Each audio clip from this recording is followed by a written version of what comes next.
Good afternoon. First of all, thank you for inviting me here today. As a speaker, I am here as one of you, so I want to put that up front before I proceed. Transit, we have today a topic which is fairly long, but I will try to compress it in 25 minutes that has been suggested. It talks about India coming of age globally, as Indian companies globalizing. It also talks about a little bit of India, the flavor of India, because I think these things wouldn't have happened if that flavor wasn't right. And in any case, I think a large number of you would be interested in what's happening that's driving this whole globalization push. So we'll talk about transformational change very briefly. That's what's happening in India. Then the globalization of India, looking ahead as to what do we expect to happen as we go along, and finally, very quickly sum up. If you look at change, and I'll stay 15 seconds in this slide, three, I would say, periods. Up to 1990, we all know what was happening. We all come through that. 1990s were when things were opened up, and post-2000, growth of the knowledge economy, building global competitiveness, and creating a strong domestic consumption market. I think these are three things that have started happening in the last 10 or 12 years. I think the 1990s were a time of restructuring, and acceleration happened thereafter. And what did we build our transformational engine on? Really speaking, probably for the first time in history anywhere, a country went from an agrarian state to an emerging state, virtually bypassing typical movements, agrarian to manufacturing to services-led. We bypassed that. And what made us do that, or helped us do that, was the growth in the knowledge-based industries. And that's where the first efforts at globalization really started. Then you had the domestic consumption drive, which drove manufacturing.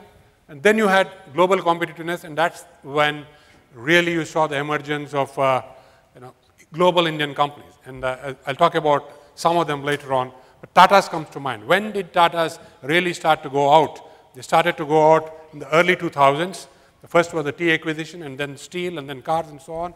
But after they were sure that domestically they had gotten the global competitiveness required to go out. And then, of course, Indian growth story was based on a platform or a pillar called investment, that is investing for the future in a variety of things. We have seen what has been the impact on growth rates as a consequence. Translates into higher earnings of Indian people. GDP now going to about $1,500 per capita. I'll only stay on one point there. You have a situation where in less than a decade, virtually the GDP crossed $500 per capita, crossed $1,000 per capita, and crossed $1,500 per capita. I will touch on it before I close, because this has tremendous implications as to what is going to happen in India in the next 7 to 10 years, and in terms of the abilities of Indian companies to go out and do things in a global context. Because while I was being interviewed, the journalist was asking me a very important question. Why don't you see big Indian brands globally? I think we are too young at this point in time to be global.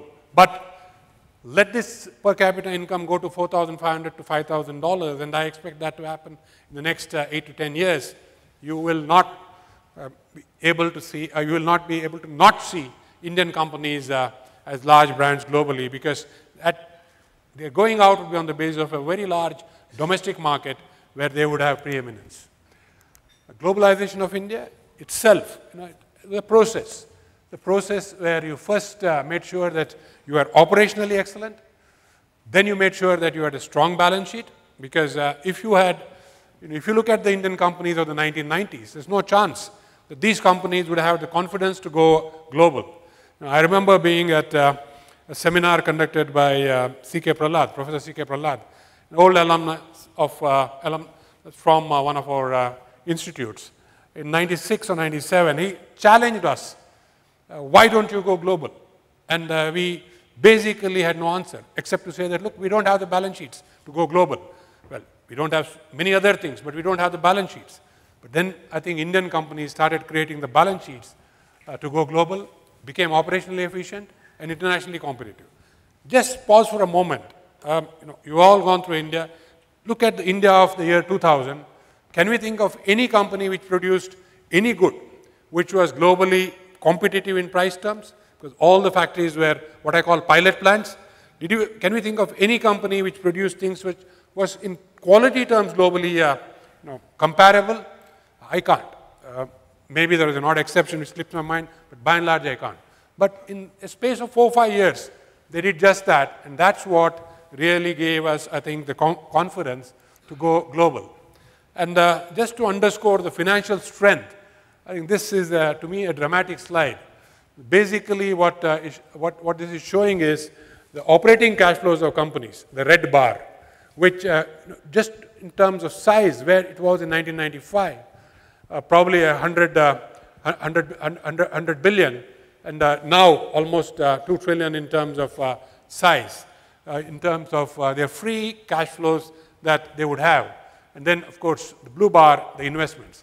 And the yellow bar is the borrowings, which over a period of 15 years remain more or less the same, translating into much stronger balance sheets and the ability to do things which we could not do earlier. So it was not only you became more operationally efficient, you scaled up, you cleaned up your balance sheet, and then you went on. And the numbers speak for themselves. From 2007, I think that is a seminal year, 2005, 2006, 2007, when outbound investments actually exceeded inbound investments.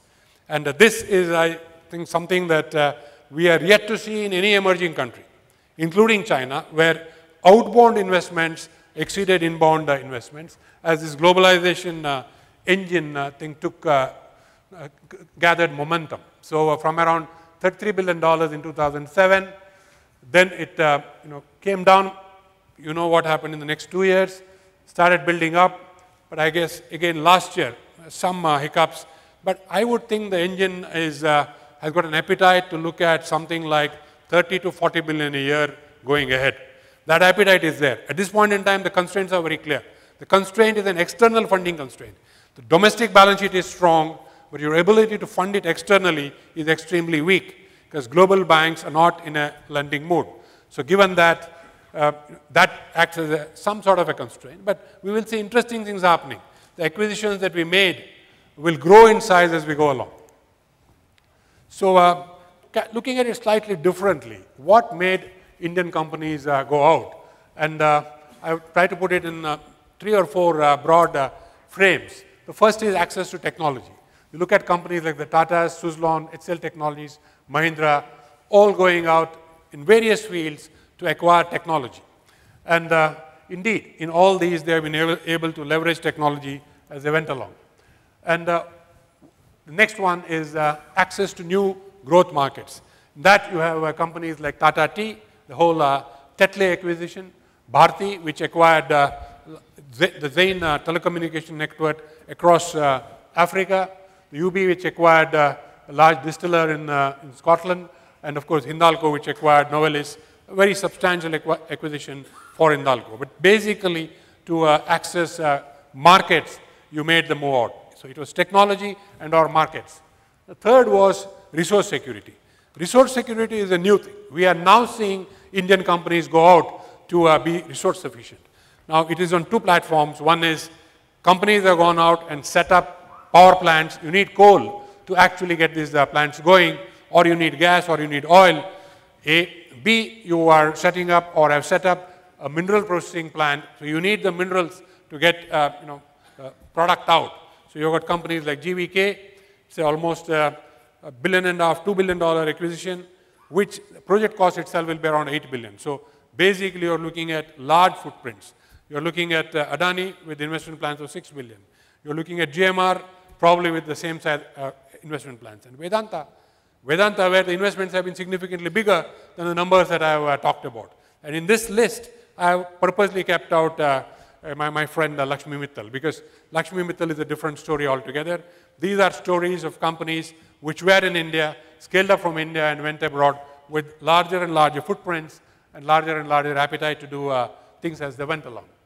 And then you have the next one, what I call capitalizing on opportunities.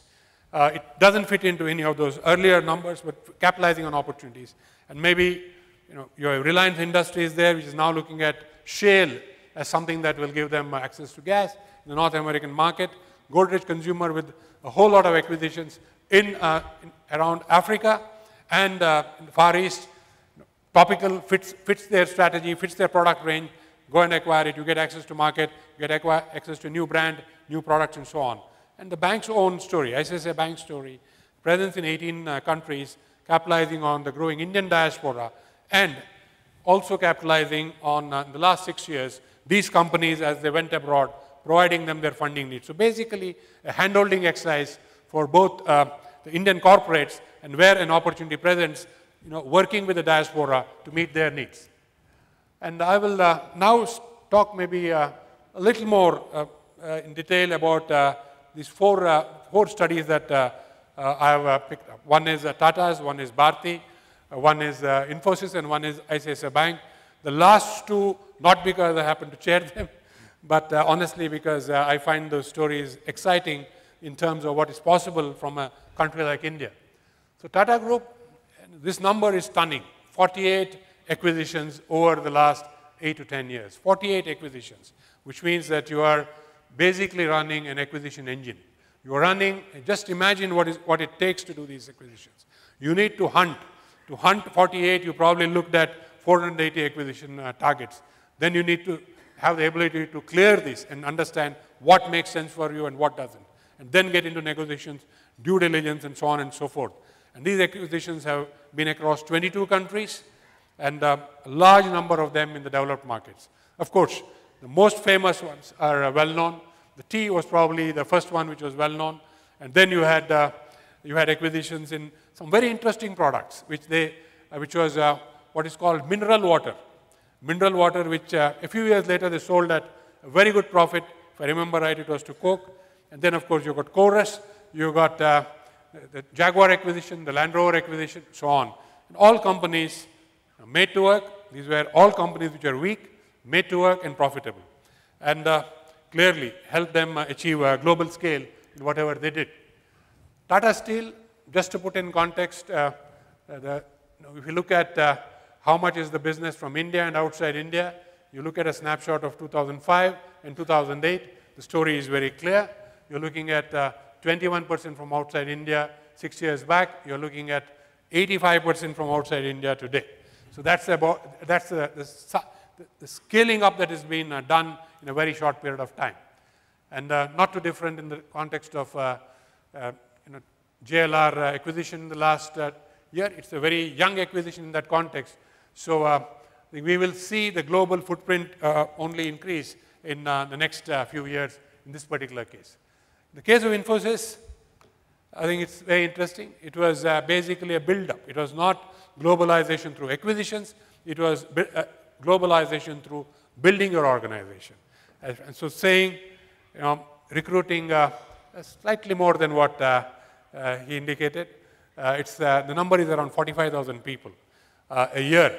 But I must say that TCS recruits even more. So, full disclosure, they recruit even more. So that's the sort of engine you run to recruit, train people, and put them on the job. And that's what helps you to get global. So you can then benchmark the company with top multinationals, operates in 32 countries, has 36 global development centers outside India, and basically you then are able to optimize using the global delivery model, development at locations with the best skill mix, and being nearest to the client. So Indian IT companies in general, but 2 or 3 of them in particular in terms of this globalizing story.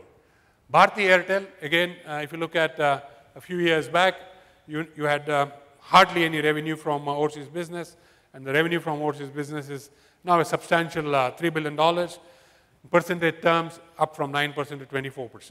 And I don't think the ambition of these companies is to stay where they are. Any one of these companies is to stay where they are. But I think all of them believe that they have to be stronger in their domestic markets, stronger globally to actually take the next pitch. ICICI Bank story, more or less same lines. We had maybe overseas lending from our branches and subsidiaries 5 years back, $4 billion. It's now $20 billion. Remittance volumes doubled over that period. overseas deposits virtually tripled over that period. So basically, the story here is organic growth, but clearly a global footprint. Not as large as very many banks that we see which are global, but in this context, we are a young bank, less than 10 years old. So you really can't think in terms of competing with the giants who have been built over a period of time in this very short phase. And that's true of all Indian companies because there are limits to scaling up. Organic scaling up, if you try to scale up more than at 20-25% growth, you are running risk. Even at 20%, you are running risk in having the organization tight enough. And clearly in the bank's case, technology was leveraged and used as a disruptor in terms of global entry. And what has made this possible?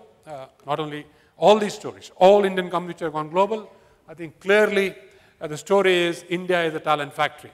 Global acceptance of Indian management capabilities, appointed to leadership positions across various businesses, starts with the IIMs, and then you've got various management institutes that have come up. But as an alumni, I'm very happy to see a point in the brochure that 33% of the CEOs of the top 200 Indian companies are from this fraternity. So clearly, that is what provided the momentum in terms of providing the human infrastructure for going out. The key strengths of Indian business leaders which have helped us go out is competence and dedication. Clearly, anybody who goes out ought to have that. High quality of technical and management education. We clearly have edge here.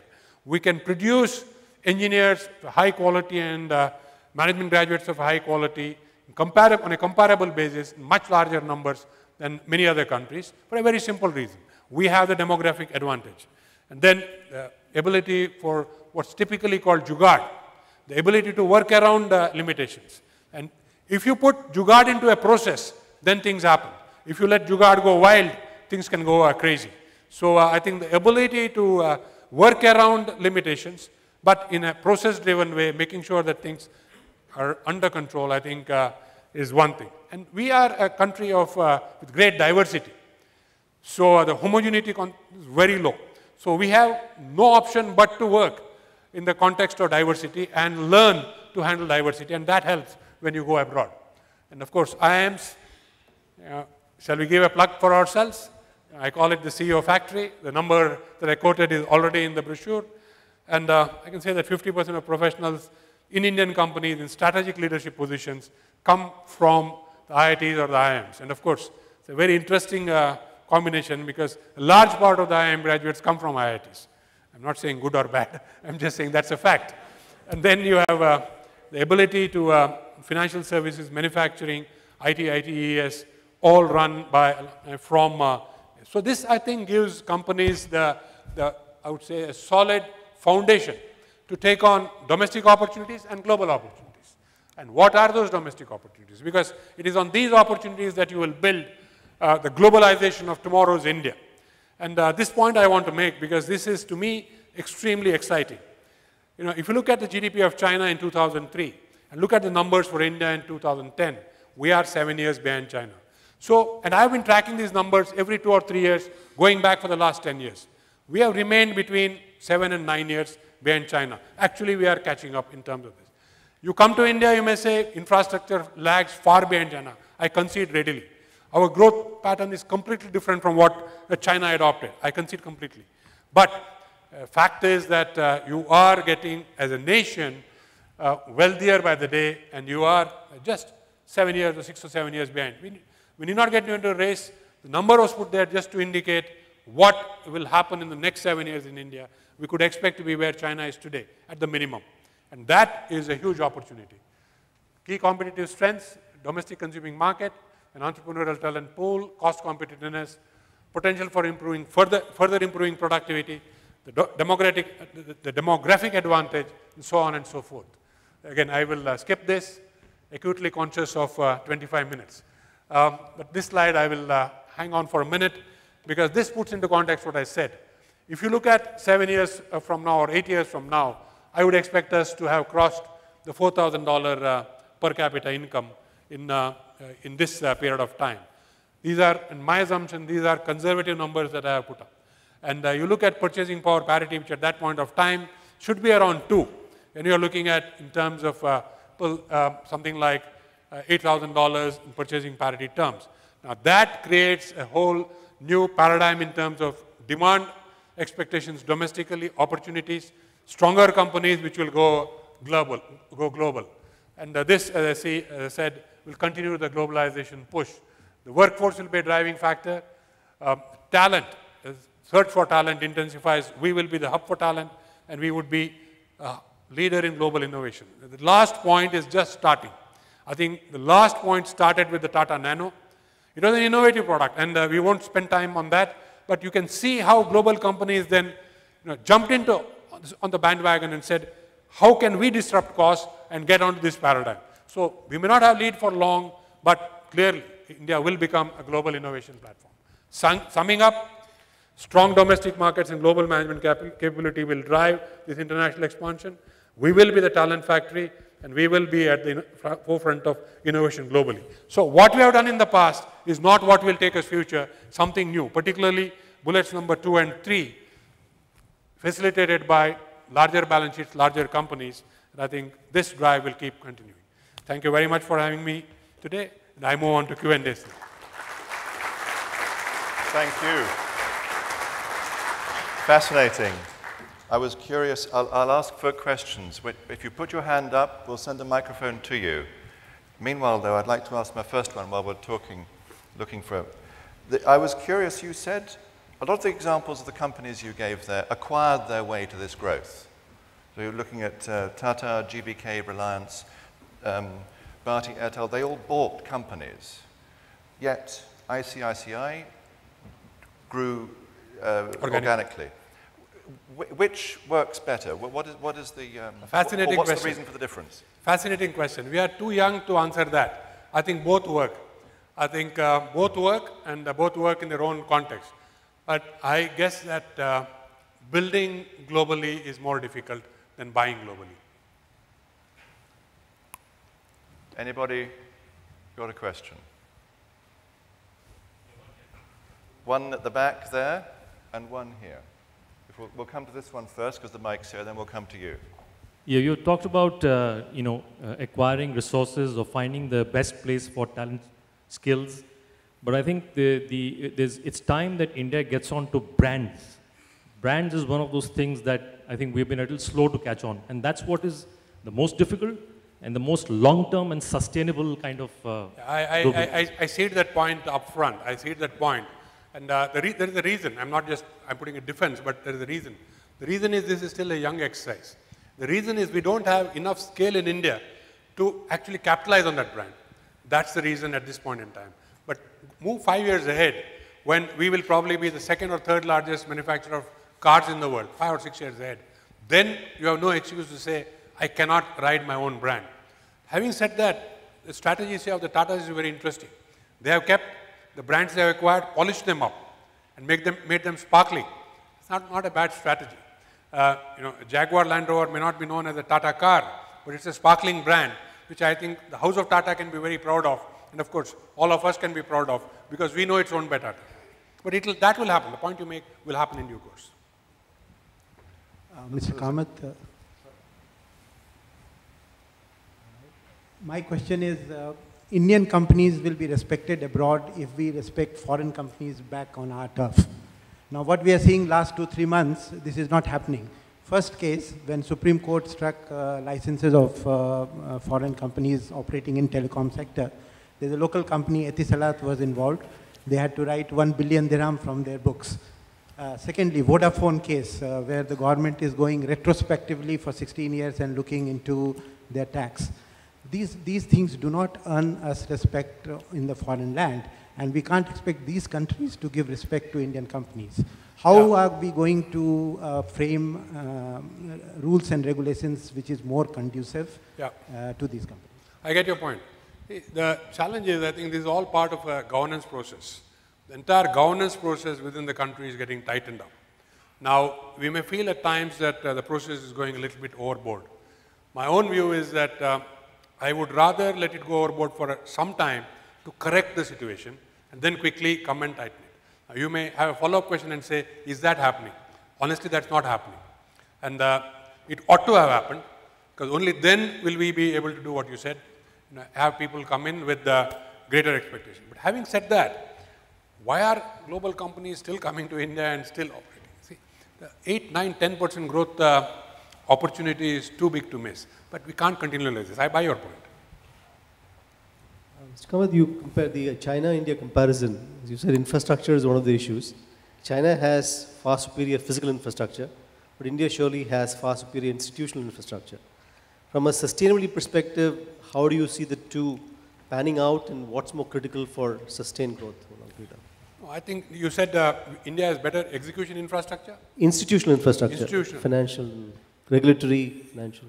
You know, I think China has caught up pretty quickly on almost all fronts. I would say the basic difference is the governance structures are different. I'm not saying they are badly governed or we are badly governed. I'm saying the entire governance structure is different.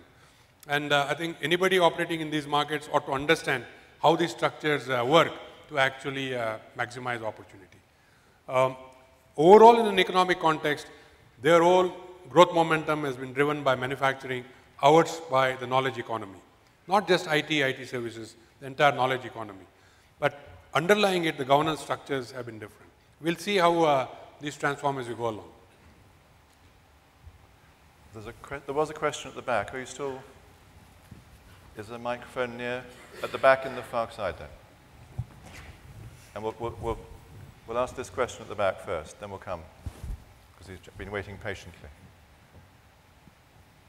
Mr. Kamath? Mr. Kamath, very well speeched and everything. Often we say that all that glitters is not gold. My only question comes is, like, very often we have seen these IT companies that have started. They have been recruiting heavily from these campus interviews and everything. Like a chemical engineer from IIT has been going to Infosys, become a test engineer. We have seen many such numbers because of this ITS hype or anything. So is this the main cause for the lack of innovations, the lack of patents that we have in India? Just by globalization, are we taking up the best talent, stretching them to IT and ITS-enabled services, rather than allowing them, innovating them, getting into more kind of a virtual kind of other industry? I get your point. I never thought through the way you put the question, but now that you put it, I will think it through in half a minute. As I said, it's not, there is a fair allocation through the market process. Now let us look at just one example. Do the IT companies recruit, are they heavy recruiters on campus, on these campuses? They are not. So there is already an allocation process going. And you can then go down into various other engineering campuses, in campuses which produce PhDs and so on. There is an allocation process going on and people are allocated. I think the innovation paradigm did not take root. And the patent paradigm, first is the patent processes were not very well set in India. I don't think they're still very well set. The second is, I think, the need and the scale was not present, at least in the minds of the Indian companies. We may say that it ought to have been there. Again, I think that is the next wave we will see.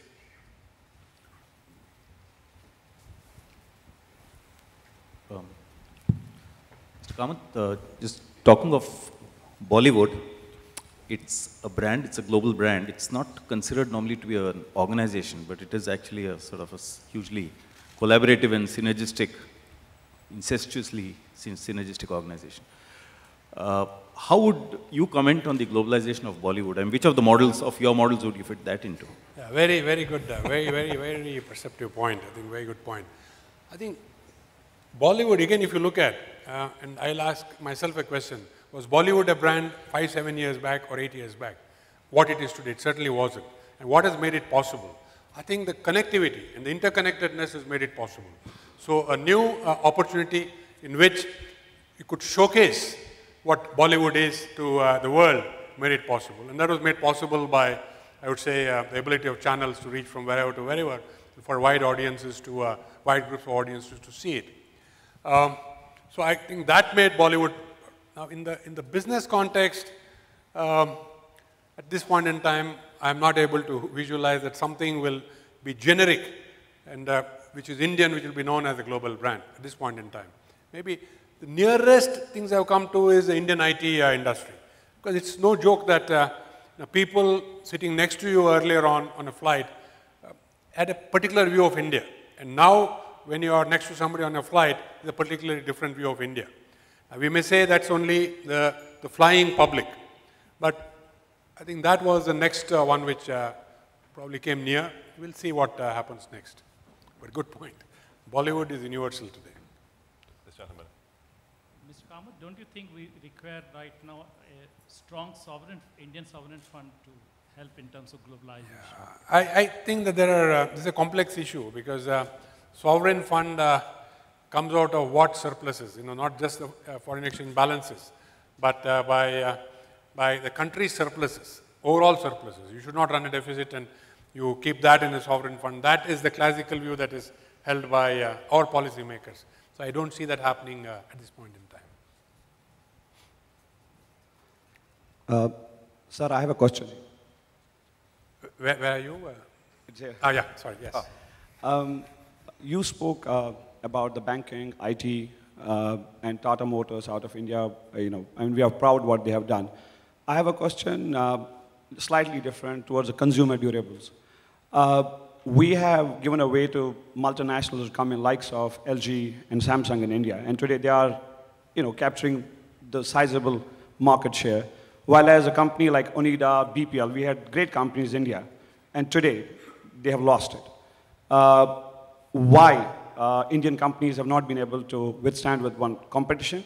And second question, sir, I have is why BPL or Onida or any other company have not been able to build up a brand in Korea? That I'm talking about an organic growth. Why Indian companies have delayed to come out in the global world and build up a brand? Yeah. Again, answer is very simple. I think the companies that you named, and a large number of other companies, I think were caught in what I would call a time warp. The time warp being these companies grew and provided very interesting things to the consumer during the time of the license Raj. And thereafter, in migrating out of the license Raj, as they migrated out, they found that there were multinationals already there who had money to spend, deeper pockets, access to better know-how, R&D, which could scale up, build that market in the domestic country before these companies could take root and then grow on. As compared to this, I would think the story of the large core industries is where the story has been different. Because the large global players did not come in very early on, and then you could, you gave time in a way to a Tata or to several of the Indian companies who went out to stabilize domestic operations and go out. This was not done consciously, it just happened. So, whereas in the case of the consumer companies that you said, the global companies are already present, they seized the opportunities and grew. And the companies that you named never built the sort of financial strength, the balance sheet that I put on, they never built that balance sheet strength. Because before they could build it, they were compacted by the global giants. There's one here, Mohammed, then we'll go here. why is that rupee convertibility is no longer a major issue? It was a big story a few years ago. It's gone off the headlines. Any particular reason why it's no longer a hot topic? Yeah, personally, I think rupee convertibility, in the current context, what's happening globally is not on. I would think that the 97 financial crisis in Southeast Asia was a wake-up call. You remember, at that point of time, the currencies which are most impacted virtually were convertible, and or in that region, whoever was convertible was taken to the cleaners, as it were. Today, what's happening in Europe is, in a way, an extension of the convertibility phenomena. It is not that the convertibility has happened in a different way. All these companies acceded to the euro when they became part of the EU. And that's ultimately, you went into a convertible context, and you see what has happened to these companies. So I would think that there is extreme caution required on the convertibility issue. Graduated small steps, certainly. I think there are degrees of freedom which I, as an individual today, I'm comfortable with. Indian companies are comfortable with access to markets, access to funding, and so on.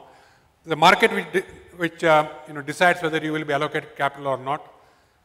It is not conversion, but I think your hands are not tied. And in the current global context, that's probably the best you can ask for. There's one question over here. Or at the very far side. This is probably our second last question. If anybody's got their burning question, We've got a few minutes left. Mr. Kamath, my question is in terms of innovation again. You mentioned that Indian IT companies especially are now looking at innovation as such, but you still see a lot of technological innovation not coming up. But you do see these companies providing the backbone to American companies, mainly the Silicon Valley. Now, is this more from a perspective of fundamental change in the way the management thinks? Or is it genuinely that technological innovation is actually initiated from the US? No, I think, again, very good question. There are clear, visible moves that every Indian company worth its salt, in whichever business that you look at, are today trying to drive innovation. What stops this is constraints that are there in their way. Some of them could be financial constraints. Largely, they have been financial constraints. Having said this, if you look at Indian pharma companies, a few years back they were basically known as companies which are trying to bust patents and then wait for the drug to go off patent and then bring a generic into the market. But from there, at that point in time, nobody thought that Indian companies would basically be able to